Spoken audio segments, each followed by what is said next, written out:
what a win for the Pittsburgh Steelers. What a way to start the season for the Pittsburgh Steelers as they go to Buffalo, to one of the best teams in the AFC, on the road and win 23-16. Kind of a shock to world performance, wasn't it? There weren't a whole lot of outlets out there picking the Steelers to win this game outright. In fact, basically everyone I saw was picking against the Steelers in this game. Hell, I picked against the Steelers in this game, and I thought the Bills would win this game fairly comfortably, if I'm being honest, right? I mean, I had a lot of questions coming into this year. I've been pretty open about my concerns for this team coming into the year. But all of those concerns were answered, and answered emphatically, especially on the defensive side. And I want to talk first, before we get into the specific players and the moments in this game I enjoyed so much, we got to talk about Mike Tomlin and Kevin Colbert and the job they did. Because I was asked right after the game was over. So someone on Twitter reached out and they said, "Hey, Tony, where would you rank this performance from Mike Tomlin as far as his best wins of his career?" It's a tough question to ask, or a tough question to answer, I should say, because, boy, this is Mike Tomlin's played in, his teams have played in 2 Super Bowls. They won one. This is a guy who has multiple division titles. Right? He's played in far more important games than this one, and won far more important games than this one, and just a season opener. However, I understand where that listener is coming from, because as we talked about all offseason, this is a Steeler team that is going through massive changes, not just on the offensive side of the ball, where we knew they had to make drastic changes considering where they left. All right, this is going to be a team on offense that was going to be, playing 4 new starters on their offensive line, bringing in an entirely new system with Matt Canada, and questions about how he would kind of mesh with what Ben Roethlisberger likes to do, since, boy, a lot of those things seem to be at odds throughout the offseason. This is a team that defensively was losing a ton of talent, a ton of its best talent, in Bud Dupree as an edge rusher, who was a double-digit guy for the last couple years. Steven Nelson, who's been their outside corner for the last 2 years. Mike Hilton, one of the best nickel corners in the game. They lose all these guys, and they weren't able to go out in free agency this year and replace them with any sort of big names of their own, right? This team did not have the kind of salary cap space to make that happen. And so it led to this kind of youth movement that we saw.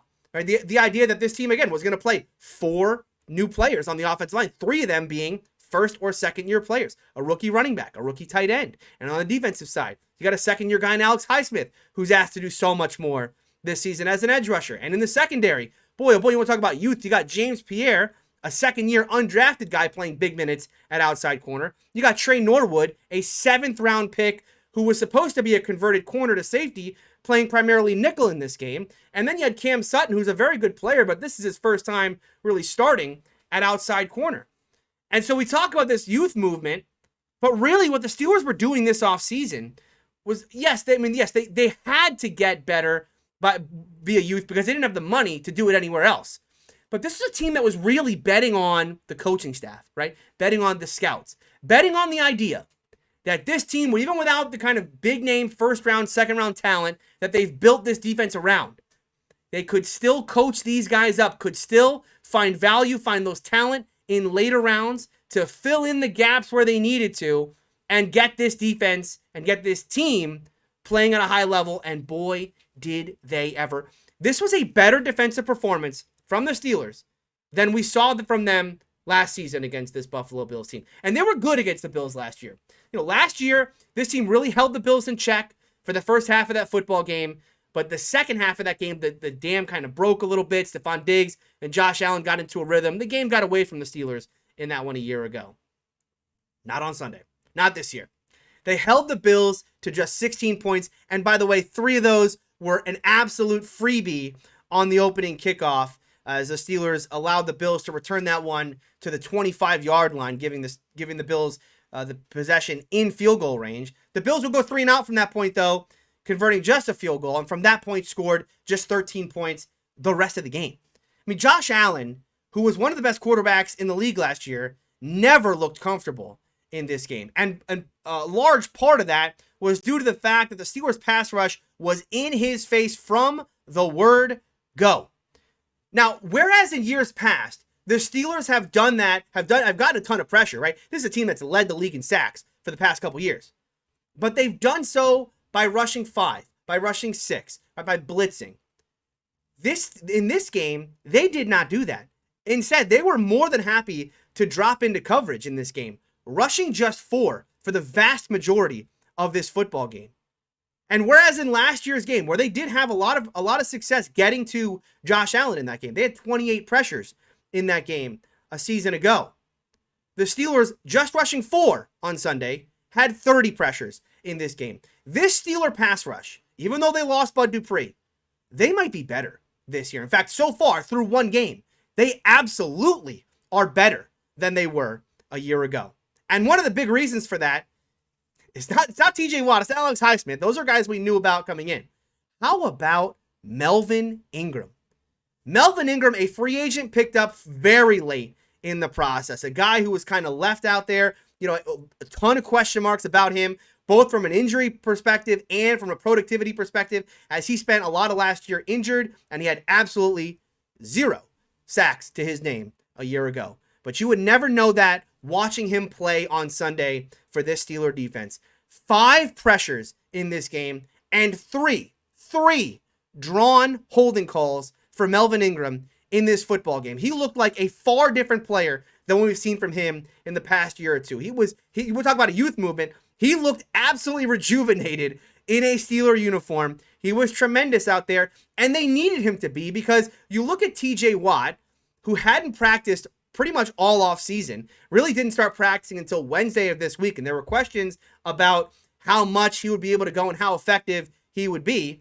Those questions were obviously extremely silly, as TJ Watt had 7 pressures in this game, 2 sacks, including the strip sack turnover. Watt was an absolute monster, played the most reps of anyone at edge rusher. All the question marks about TJ, just seems so silly today, considering how good he was at the edge rush position. And then Alex Highsmith, who came in with a groin injury. He was the most limited of the 3 edge rushers. Ingram and Watt both getting more snaps than Highsmith, but Highsmith still made his presence felt out there. Couple pressures of his own. What I love about Highsmith is he's so good off the ball, and he's getting better with the timing of his of the snap. But he's also working on those inside counters, and that's going to be something as this season goes on, as he gets better and better there. Boy, oh boy, if they got Ingram playing this well already, you got TJ Watt, who's still the best edge rusher in the league, and you got a young guy in Highsmith who's just coming into his own. My goodness, as I said, this pass rush might be even better than it was a season ago. And we haven't even talked about yet the best pass rusher for the Steelers on Sunday, and that was Cam Hayward. Another throwback performance from him, well into his 30s. Doesn't matter. Cam Hayward mauled the interior of that Bills offensive line. 12 pressures for Cam Hayward and a sack in this football game. He recovered the fumble as well. He was all over the place. He was a monster on the interior, even in a game without Stephon Tuitt. Cam Hayward came out. Vintage performance from him. And the other thing we should talk about with this pass rush in this kind of front seven, the depth of this defensive line. I talked about this in the preseason. This is a huge get for the Steelers to have as much depth as they do now on this defensive line. It used to be that when Hayward got taken out of the lineup, or when Tuitt got taken out of the lineup, there was a massive drop-off in talent. And while, look, there's always going to be a drop-off in talent when you have players as talented as Hayward and Tuitt. Give a ton of credit to the rest of those guys in that defensive line. Tyson Alualu, Chris Wormley, Isaiah Buggs, Carlos Davis. These are no longer players who are massive liabilities when they're out there. All 4 of those guys had pressures of their own in this football game, and that kind of depth, that ability to rotate, especially now in this 17-game season, is going to mean that this front seven is going to be fresh as this year goes. They're going to be able to rotate Watt, Highsmith, and Hayward. They're going to rotate that defensive line. If this team can stay fresh as this year goes on, this pass rush is going to be better than it's been in years past, even with, again, the perceived lack of talent now that they've lost Bud Dupree. They may have upgraded from Bud Dupree going to Melvin Ingram. And then the secondary, which is the real worry I had coming into the year. I worried about this kind of mishmash unit. They didn't know what they were doing with that slot corner position. They really brought in no one to fill that role when you looked at who they drafted, who they signed in free agency. Arthur Mollett, the closest to a nickel corner they really had on the roster. And there were so many questions about, at the end of the day, right, as we kind of emerged out of training camp and out of preseason, and we started to get some answers as to, okay, well, who is going to be the slot corner going forward? it just felt like, boy, you're going to have this situation where Cam Sutton's going to have to go from outside to inside to outside to inside between base and nickel. And for a guy who's a first-year starter, I understand Cam Sutton has a lot of talent, but boy, that's a ton to ask for him. And then you're putting James Pierre out there in nickel situations as your outside corner. And I like James Pierre a lot, but he's a second-year undrafted guy. I mean, it's a ton to ask for from a very young secondary in a very pass-happy league. But the Steelers answered every one of these questions as well. And the name, by the way, who was the answer at this nickel corner spot was not Cam Sutton. It was not, James Pierre playing on the outside. It was not Arthur Mollett. No, it was Trey Norwood, a 7th-round draft pick who was drafted to be a corner to safety convert, who they tried out late in the process as their nickel, and he played 68 snaps on this defense on Sunday. How about that? 46 of them as a slot corner. And this defense did not miss a beat. Did not miss a beat with him out there. Not a liability whatsoever. And he also, by the way, in addition to playing those 46 snaps as a slot corner, he also played 19 snaps as a free safety, which was huge for this defense because it finally allowed this coaching staff to feel comfortable moving Minka around a little bit. Okay, now, we can have Edmonds play a little bit deep. We can have Norwood play a little bit deep. And now we can start to just, instead of using Minka as a primarily deep defender, which is how he's been used in years past, they can start to move him around a little bit and get offenses and get quarterbacks starting to think about before the play, where is Minka going to be on this play? We know offenses right now are game planning around Minka. They don't want to throw his way.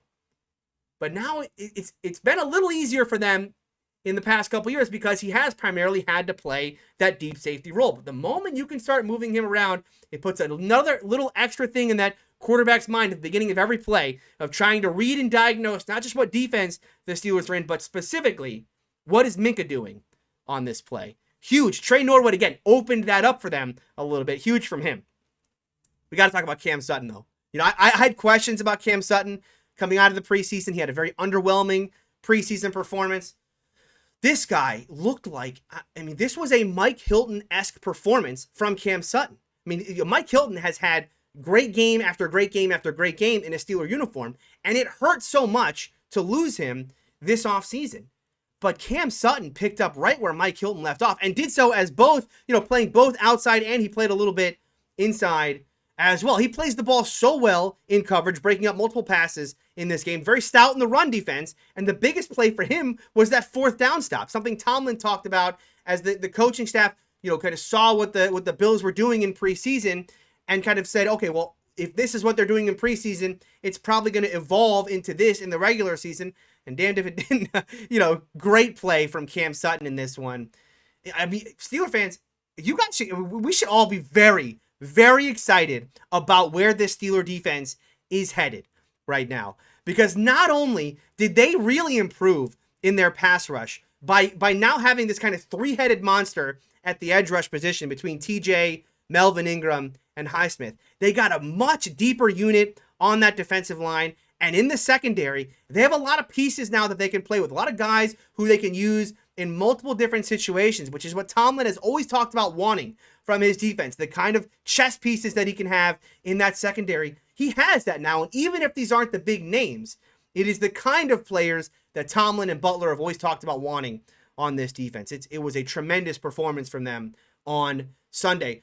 Now, we should mention, and I talked about this on AFC North Talk last week, the Josh Allen regression year, right? Now, that is likely coming. I think we all saw Josh Allen. He didn't look like the same guy as he was a year ago. And this is not me trying to take anything away from the Steeler defense. Don't get me wrong here, right? Josh Allen is likely to regress. That was just naturally going to happen when you look at the fact that in years 1 and 2, he was a average to below average quarterback. And then he came out in year 3 and improved to not just an above average or a good quarterback, but a great to elite quarterback a season ago.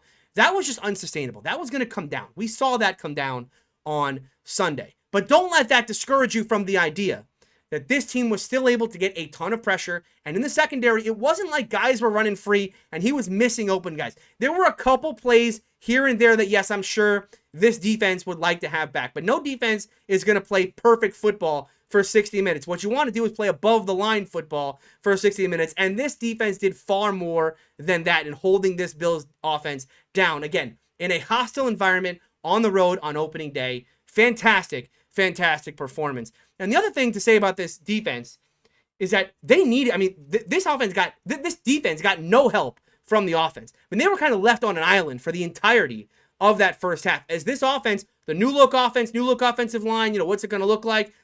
I mean, it looked a lot like, from a results perspective, a lot like what we left off with back in 2020. I talked about this offense needing to come out and have a fast start, right? You got a good defense here. Give them a lead. Give them a lead to play with, and not, let's not put this defense in a situation where they're going out there and playing 40 and 50 snaps in the first half and having to stifle a great Bills offense just to keep this team in the game. But that's exactly what they had to do. 5 straight punts to open this game for the Steeler offense.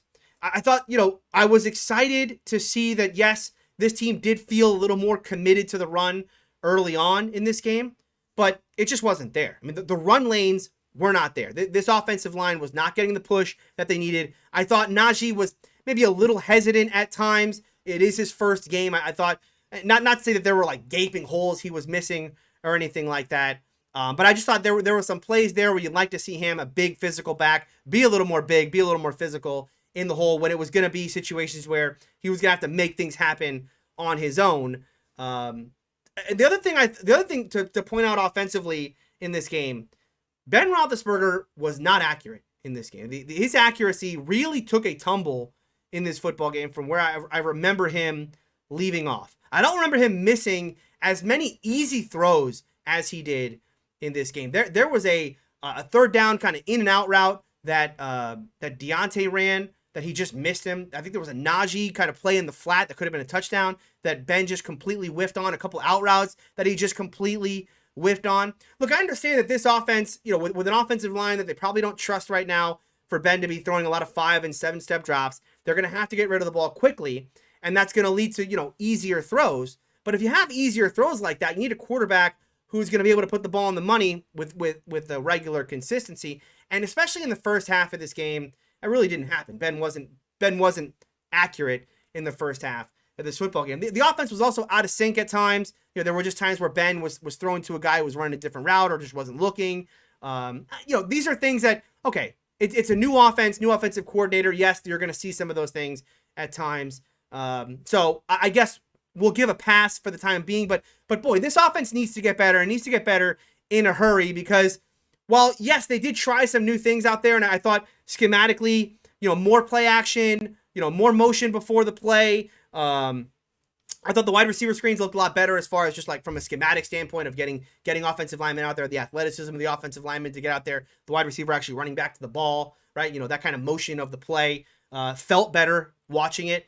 It just, from a results perspective, while yes, the process might have been different, the results looked almost identical to what we saw out of a Randy Fichtner offense a season ago. And that was disappointing. Now, much like a Randy Fichtner offense a year ago, though, this team was able to kind of put some things together in the second half. And that was good to see. And it wasn't as if, this team came out in the second half and just kind of went guns a-blazing and Ben Roethlisberger is going to throw the ball on every play. They had more success in the second half of this game, but I thought they still tried to stay true to the run in this one. They did work the ball down the field a little more. One of the biggest plays in this game was that pass interference call to Claypool down the sideline, setting up the touchdown.